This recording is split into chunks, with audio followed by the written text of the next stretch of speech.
Hey, hey, hey. Let's talk about our t distributions. Okay, so our objective here is that we're still going to continue to discuss the difference between the t and the z, be able to find the critical value given the level C, and also be able to come up with our standard error. So let's go to our notes. Let's go to page 8. I am going to go back and discuss the notes at the bottom of page 7 in class because it's a calculator. But I think I'm just going to show it to you at the end so you can write it down, and then we could, of course, discuss it in class. Okay, so please take a moment to read over this question, which appears to be 58.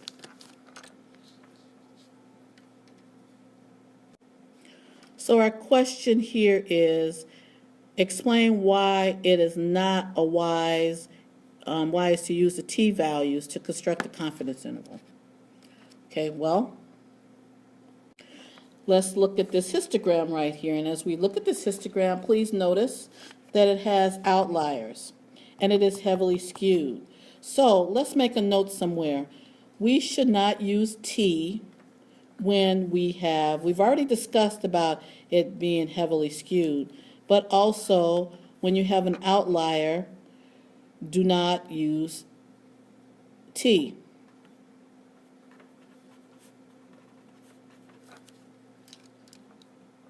So with that being said here, because of the outliers and because of the heavy skewness, and look at that sample size too we're at, it's pretty small. All of those things working together, we cannot assume that it's approximately normal, so therefore we cannot use the critical values. Now let's go ahead and look at problem number 62. That's much brighter, so if you want to pause now to go back and look at that problem number 58, please do. Okay, so now we're back. As we look at problem number 62, we want travel time to work. Here we're studying commuting time, so you've had a chance to read over this hopefully. It's asking for the standard error and interpret it. So let's remember our equation for the standard error is the standard deviation of the sample divided by the square root of the sample size. They gave us the standard deviation of it being 21.88, and they gave us a sample size right there of 20. Okay, so all we're doing is taking it and crunching it in. And once you crunch it in, you'll see that you'll get that value. Now let's do the hard part, the interpretation. Okay, remember, if we have many samples that are that have the size of 20, that means they're going to vary about 4.8 from the population mean. Okay, from the population mean time. So 4.8 minutes, that's what I was looking for.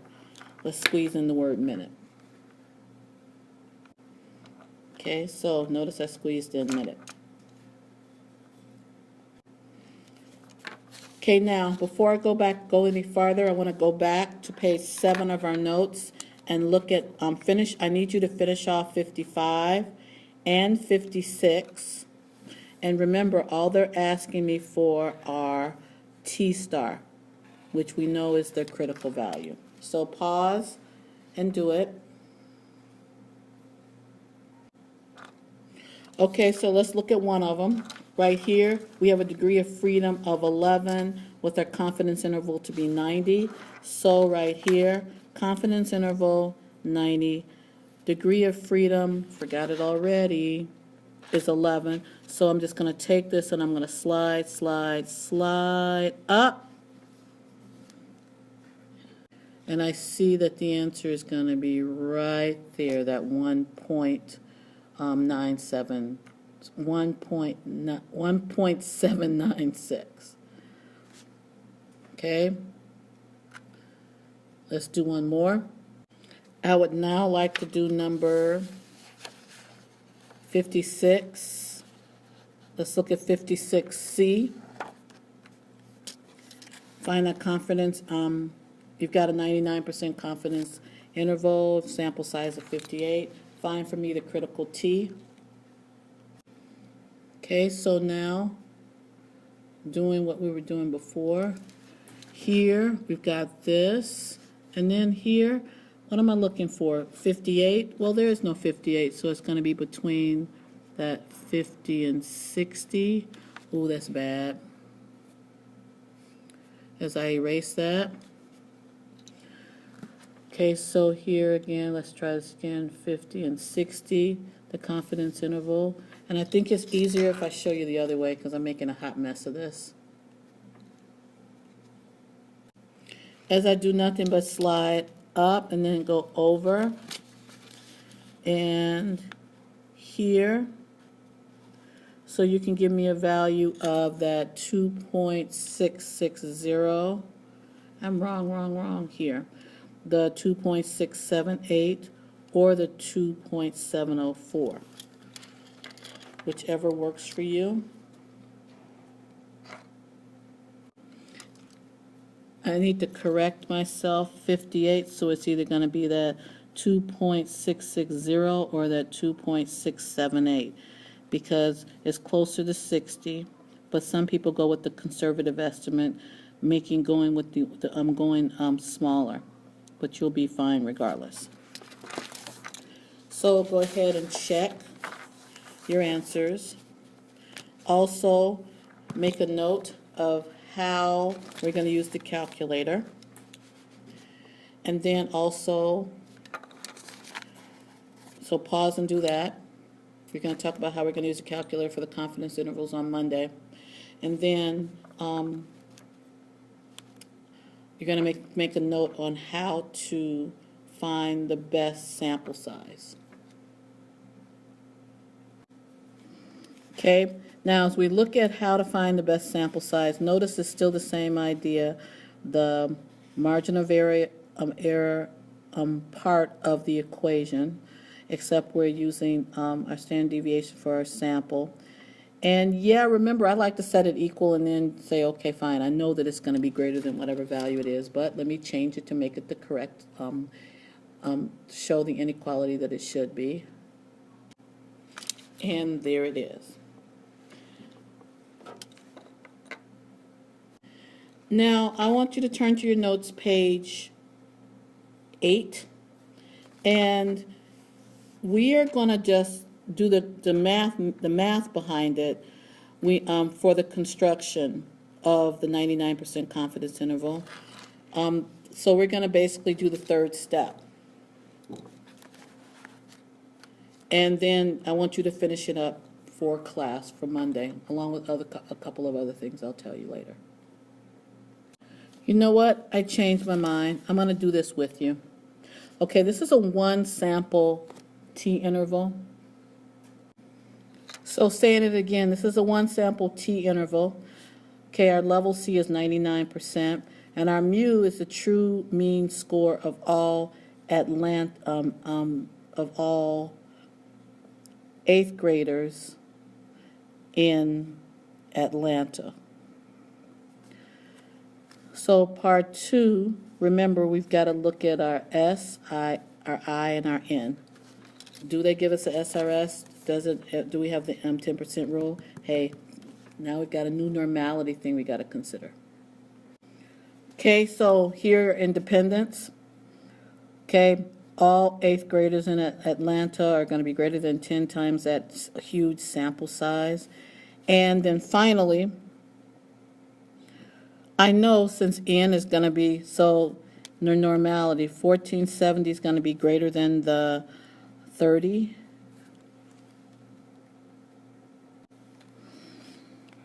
So we have a really large sample size, so therefore it is going to be approximately normal. Remember, all of this was contingent upon the sample size. If it's not a SRS, We don't care how big the sample is, it's still going to be bad if it's not a SRS, but it is, so therefore we're okay. All three criteria and assumptions have been, conditions and assumptions have been met, so okay, we can proceed. Which takes us to step 3, and we know step 3 are our calculations. This is the part you guys love, because you so forget about your CNA. Okay, so like I said, now we're just going to proceed because we have a huge sample size. So our step 3, we have a sample size of 1470. Our degree of freedom is 1 minus the 1470. Reminding ourselves of our X bar, which is 240. Our T star, based on using 1000 on our T distribution sheet, with a 99% confidence level is going to be 2.581. And then when we do our math, we get the values of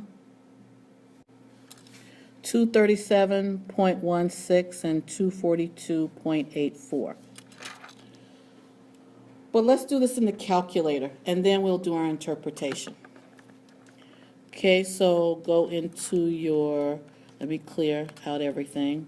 So go to Stat, over to Test, and you are going to T interval, not T-test, T interval, which is number 8. Press Enter. We are going to be pressing Stats. We would be using data if we had raw data, which we do not. So we're going to highlight Stat. Let's go down. Our mean is 240. Our standard deviation is 42.17. Our sample size is 1,470.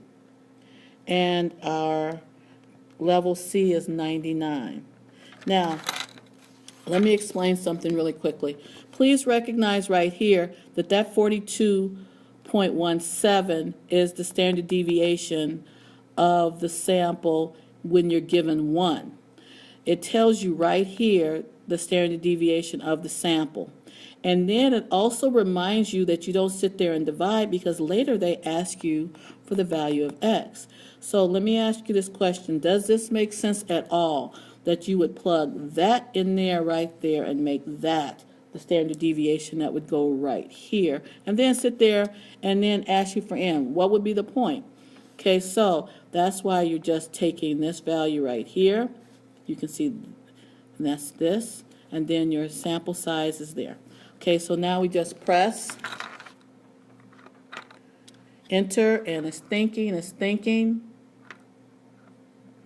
and look at our values and compare it to how we got it when we did it by hand. Okay, so let's do interpretation and wrap this up. Okay, so we are 95% confident that our interval, which is between 237.16 and 242.85, captures the true score mean of all Atlanta 8th graders. Because remember, the whole premise is we don't know what the mean is. But we're 99% confident that it's going to be captured inside of that interval. Okay, so that's the end. Have a great weekend.